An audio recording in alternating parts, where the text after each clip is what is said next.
Bonjour, correction de la feuille 7 du dossier Mes 12 feuilles de révision. Ici, c'est une question qui va porter sur aire et périmètre. Donc on va d'abord faire un petit rappel. Pour faire le périmètre, il faut additionner les côtés. Dans ce cas-ci, ce sont des quadrilatères, donc il faut additionner les 4 côtés. Le périmètre est une longueur. Par exemple, pour calculer combien il faut de clôture pour faire le tour d'un champ. L'aire, c'est la longueur fois la largeur. C'est une surface, c'est pour recouvrir. Donc si c'est un jardin, le périmètre, c'est la clôture. L'aire, c'est la surface où on va semer de la pelouse. Alors, ici, on regarde les deux dessins. On a ici un rectangle. Sa largeur, c'est 2,5. Sa longueur, on ne sait pas. On a ici deux carrés imbriqués. Ça veut dire un dans l'autre. On a un grand carré qui mesure 6 de côté. Et à l'intérieur, il y a un petit carré qui mesure 1 de côté. Calcule le périmètre de la figure A, de celle-ci. Sachant que les deux parties grisées, donc ceci et ceci, ont la même aire. Écrit, tout ton raisonnement et tes calculs. On relit. Calcule le périmètre de la figure A. Pour faire le périmètre de la figure A, je dois faire côté plus côté plus côté plus côté. Le problème, c'est que ici j'ai 2,5. Là, je ne sais pas. Ici, je sais, c'est 2,5. Je peux déjà recopier que c'est 2,5. Et ici, je ne sais pas. Donc, il faudrait qu'on sache la longueur pour pouvoir faire le périmètre. Donc, on ne va pas faire le périmètre tout de suite. Alors, le périmètre de la figure A, sachant que les deux parties grisées ont la même aire. Donc, on nous dit que l'aire ici égale l'aire ici. Alors, je vais d'abord calculer l'aire de la figure B. Pour faire l'aire de la figure B, on va faire l'aire du grand carré moins l'aire du petit carré à l'intérieur. L'aire du grand carré B. Pour faire l'aire d'un carré, côté fois côté, donc 6 fois 6 égale 36. J'avais écrit centimètre carré, mais vu qu'on ne me donne pas des unités, je ne vais pas écrire d'unités. L'aire du petit blanc. Le petit blanc, il est là, il mesure 1 cm de côté, donc c'est 1 fois 1 égale 1. Donc la partie grise, c'est la grande moins le petit blanc. Donc c'est 36 moins 1. Donc c'est 35. On connaît maintenant l'aire ici, c'est 35. Mais dans l'énoncé, on nous a dit le périmètre de la figure A, sachant que les deux parties grisées ont la même aire. Donc si ici, il y a R égale 35, ici, l'aire aussi égale 35. Maintenant, on va pouvoir trouver la longueur du rectangle. Pour trouver l'aire égale 35, on doit faire longueur fois largeur. Donc, ça veut dire que 2,5 fois la largeur qu'on cherche, c'est égal à 35. Donc, pour avoir la longueur, il faut faire 35 divisé par 2,5. Donc, la longueur est égale à 14. Je vais mettre sur le dessin que ma longueur, c'est 14. Si là, c'est 14, là aussi, c'est 14. Calcule le périmètre de la figure A. Donc maintenant, pour faire le périmètre de la figure A, je dois additionner les 4 côtés. 14 plus 2,5 plus 14 plus 2,5 est égal à 33.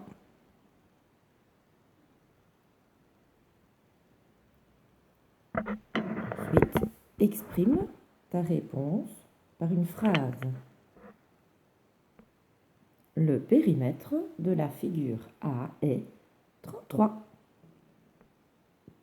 Sur la droite graduée, écris l'abscisse du point A et situe le point B d'abscisse 34. On voit que ici c'est le 0 et que là c'est le 20. On compte les espaces. 1, 2, 3, 4, 5. 20 divisé par 5, c'est 4. À chaque fois, c'est 4. 4, 8, 12, 16 et on continue. On doit aussi graduer en négatif. Donc, moins 4, moins 8, moins 12, moins 16, moins 20. Et ici, on est à moins 24.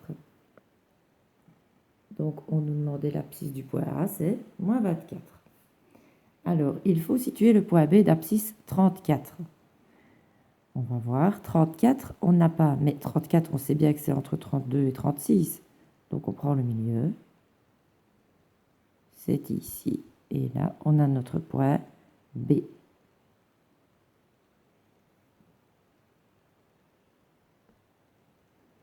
Dans le repère ci-dessous, détermine les coordonnées des points B et E si les coordonnées du point L sont 18, 30. Donc, celui-ci, il est à 18, 30.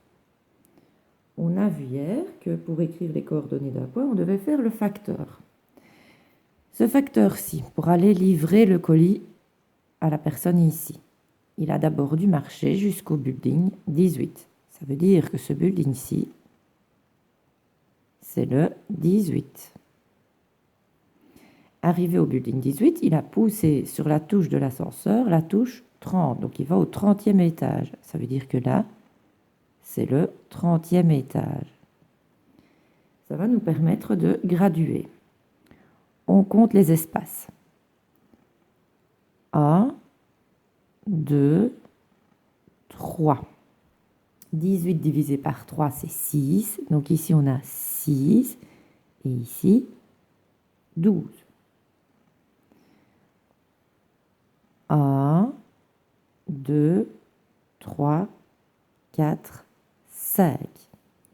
30 divisé par 5, ça fait 6. Donc 6, 12, 18, 24, 30. On nous demande les coordonnées de B. Alors B, le facteur part. Il doit s'arrêter au building 12. Donc il s'arrête au building 12. Est-ce qu'il monte dans l'ascenseur? Est-ce qu'il descend ou est-ce qu'il reste sur place? Il reste sur place, donc il reste au rez-de-chaussée 0. Coordonnées de B, ici 12, 0. Pour le E, le facteur doit aller par là. On n'a pas encore numéroté. Donc ici c'est le moins 6, là c'est le moins 12. Donc le facteur marche. Il s'arrête au building qui s'appelle moins 12. Je sais que dans la vraie vie, ça n'existe pas, mais là, on a décidé que ça existait. Donc le building, c'est moins 12. Je vais l'écrire ici, moins 12. Une fois qu'il est au building moins 12, la personne habite là au-dessus. Donc il faut pousser sur la touche 24 de l'ascenseur pour aller trouver la personne. Donc c'est 24.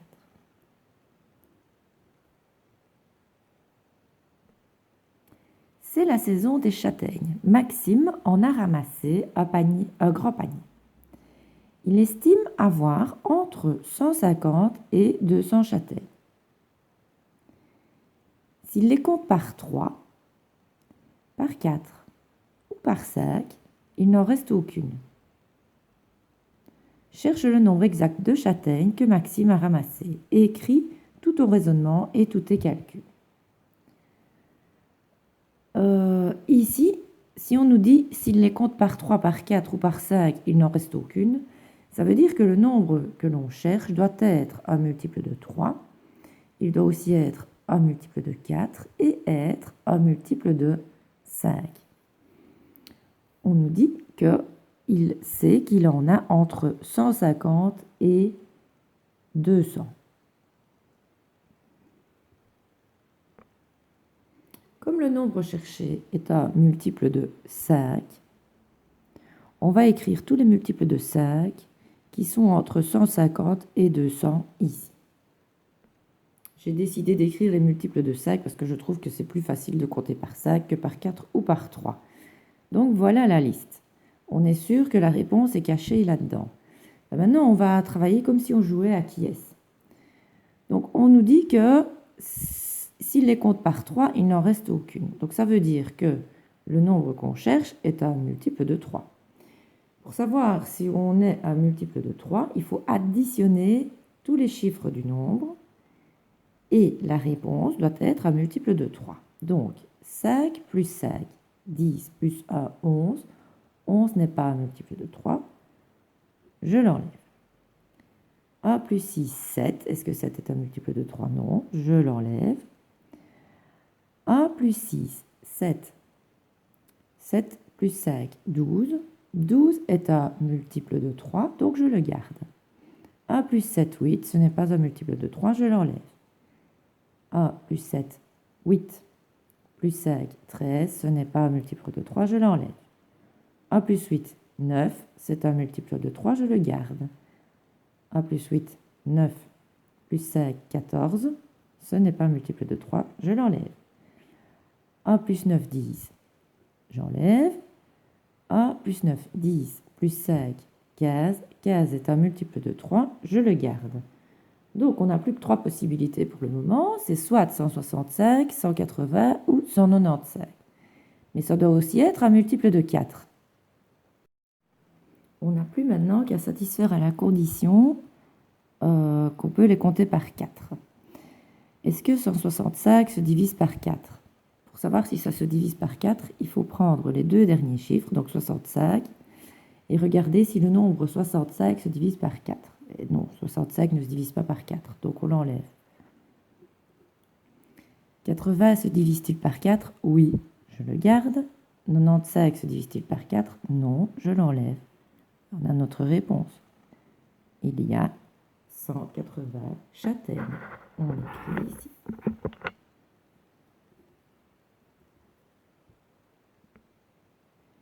Il faut calculer. Les fois sont écrits comme en primaire, donc ce ne sont pas des x, ce sont des fois.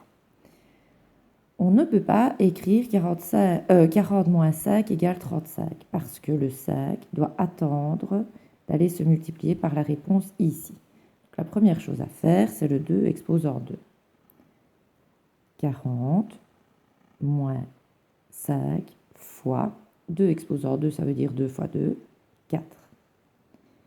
Priorité des opérations, on va d'abord faire le fois. 40 moins 20 égale 20. Deuxième exercice, il faut d'abord calculer l'intérieur des parenthèses. Et la réponse de ceci, il faudra l'élever au cube après. Donc, on recopie 8 fois 3 moins 5, c'est moins 2. On enferme le moins 2 pour écrire le cube, plus 4. Donc 8 fois moins exposant 3 reste moins, car le 3 est impair. 2 exposant 3, ça veut dire 2 fois 2 fois 2. 2 fois 2, 4 fois 2, 8. Plus 4. On va d'abord faire le fois avant le plus. Plus fois moins, c'est moins. 8 fois 8, 64. Plus le 4. Alors, si on est dans le sol à moins 64 et qu'on remonte 4 plus haut, on arrive à moins 60.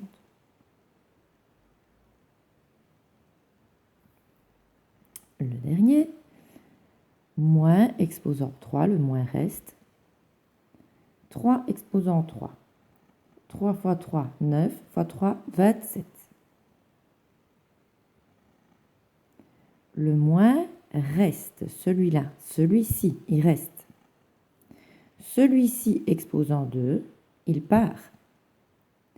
Et 2 au carré, ça fait 4. Attention, on ne peut pas faire moins par moins donne plus. Interdit. Ce moins-là est parti. Donc c'est moins tout court. Moins. Alors, moins 27, moins 4. On est déjà au moins 27 dans le sol et on va encore 4 plus bas. On arrive au moins 31.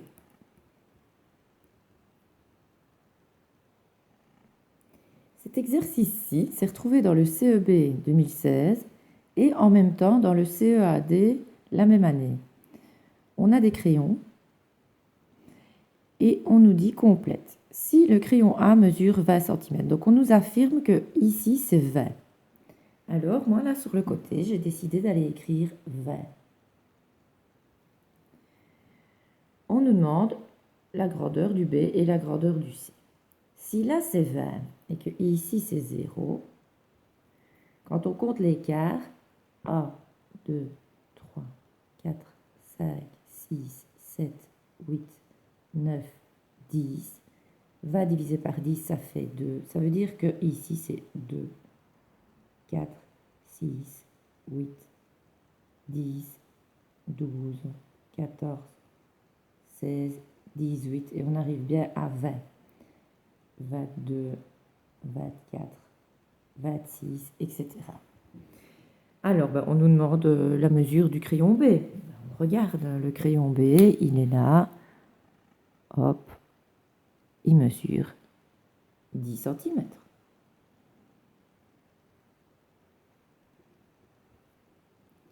Le crayon C, il est ici, donc il mesure 24 cm. Maintenant, on doit dessiner le crayon D qui mesure 16 cm. Donc, je place mon aristo à 16 cm, voilà. La pointe du crayon doit arriver ici. Alors, j'essaie de le faire comme les autres. Les autres, 2, donc 2 jusque-là. Et puis, on trace le crayon.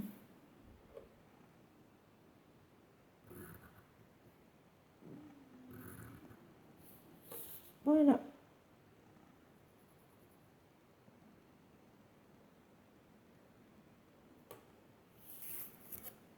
Donc, c'était notre feuille numéro 7.